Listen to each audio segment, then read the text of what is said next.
Kenapa? Karena memang tidak ada harapan pemilu ini yang dibilang Mas Slamet tadi, ditanyakan tadi, apa ada harapan pemilu ini bisa melahirkan sebagai pintu masuk perubahan? Sebenarnya nggak ada lagi. Yang tersisa ya ini politik transaksional. Apalagi satu pemilu yang dikawal oleh satu rezim yang berasal dari gorong-gorong, yang memiliki watak pencopetan politik yang luar biasa, copet-copet politik yang luar biasa, tipu-tipu politik. Sudah otomatis lah pemilu ini akan lebih amburadul dari sejarah pemilu manapun di Indonesia. Pemilu 2024 ini kemungkinan dengan begitu bernafsu Jokowi menyatakan intervensi, maka ini menjadi pemilu yang paling buruk. Buruk karena menghabiskan ratusan triliun uang negara, buruk karena disokong oleh partai-partai yang bermental rakus dan pencopet, buruk karena dibiarkan oleh civil society.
Ya Bang Faisal Asgaf, waktu masih milik Anda nih Bang Faisal, sambil menunggu pembicara yang lain. Bang Faisal, apapun gelombang people power yang Anda tadi lihat, istilahkan tidak hanya sekedar teori, tetapi ini menunggu seperti apa nanti gelombang itu semakin besar, itu pasti akan berhadapan dengan seberapa euforia kontestasi politik itu sekarang itu dibangun dengan berbagai kanal. Karena ini di-effort oleh kekuatan yang besar juga, kekuatan kelembagaan negara, kekuatan para penyelenggara negara, kekuatan politisi-politisi yang terlibat ingin mengambil bagian dalam kontestasi politik untuk memberikan harapan yang sama tentang perubahan ke depan seperti apa. Anda melihatnya seperti apa ini kontestasi politik ini nanti pada akhirnya bisa terjadi satu penurunan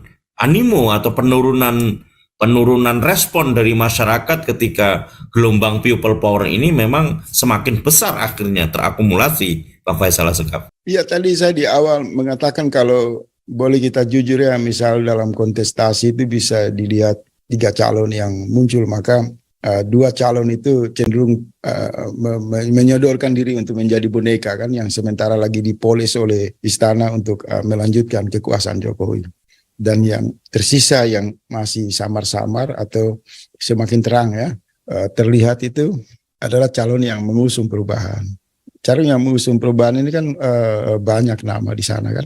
Di antaranya Gatot Nurmantio, Rizal Ramli, Anies Baswedan, dan lain-lain. Dan yang paling siap menurut elektoral yaitu Anies Baswedan.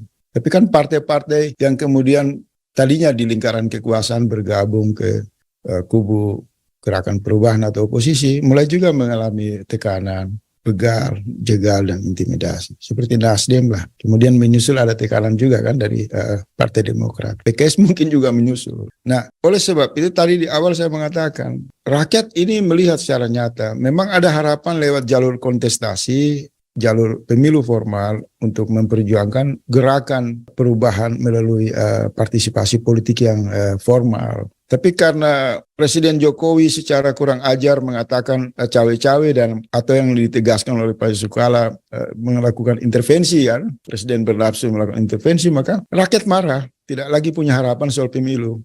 Karena mereka simpulkan, kalau saya baca di berbagai keragaman kalangan kritis, rakyat menyimpulkan bahwa Jokowi bukan sekedar mengucap untuk mengintervensi pemilu, tapi sudah menyiapkan dan melakukan hal itu. Ditambah lagi boneka-boneka yang didukung oleh istana ini kan mengalami interaksi yang makin terbuka kan dengan para tersangka yang ada di KPK. Misal Ganjar kan mulai ketemu dengan kelompok-kelompok pengusaha-pengusaha, mulai menunjukkan persenyawaan kesiapan dirinya untuk masuk di gelanggang kecurangan pemilu.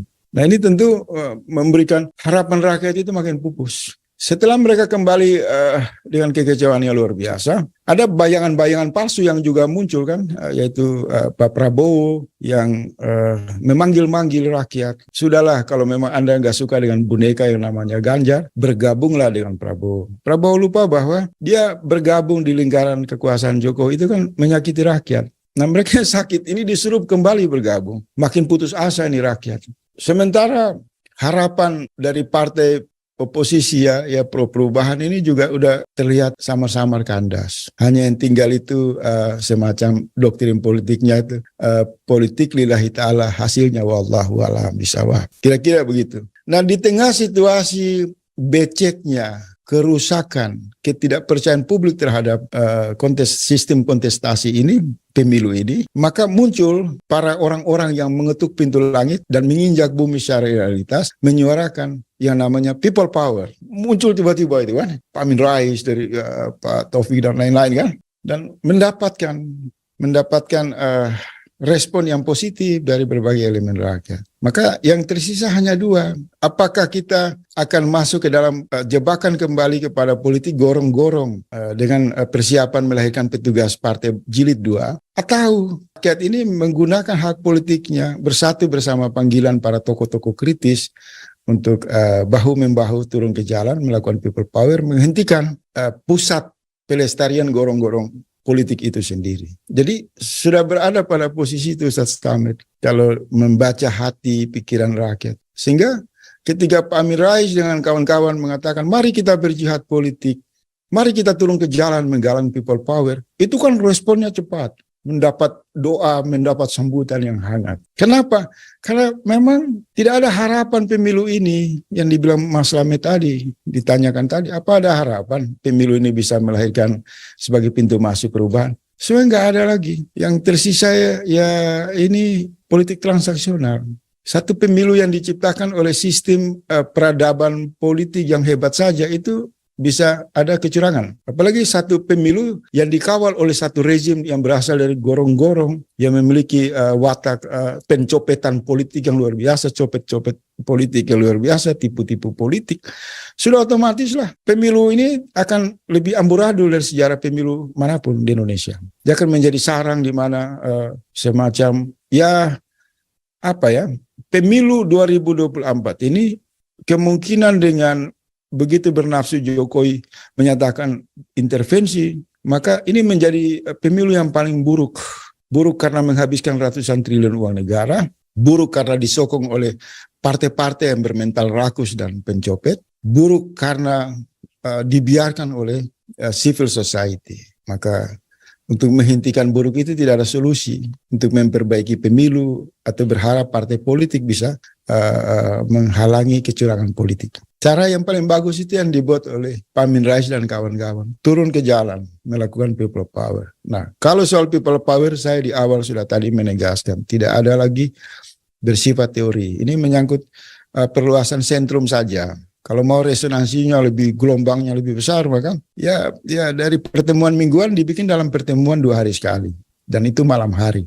Orang kumpul berzikir, kemudian membicarakan langkah-langkah teknis kapan memanggil lebih banyak lagi elemen-elemen terlibat dalam akselerasi konsolidasi untuk memastikan apa yang diinginkan oleh rakyat untuk menghentikan rezim petugas partai ini dapat diwujudkan. Insya Allah. Ya.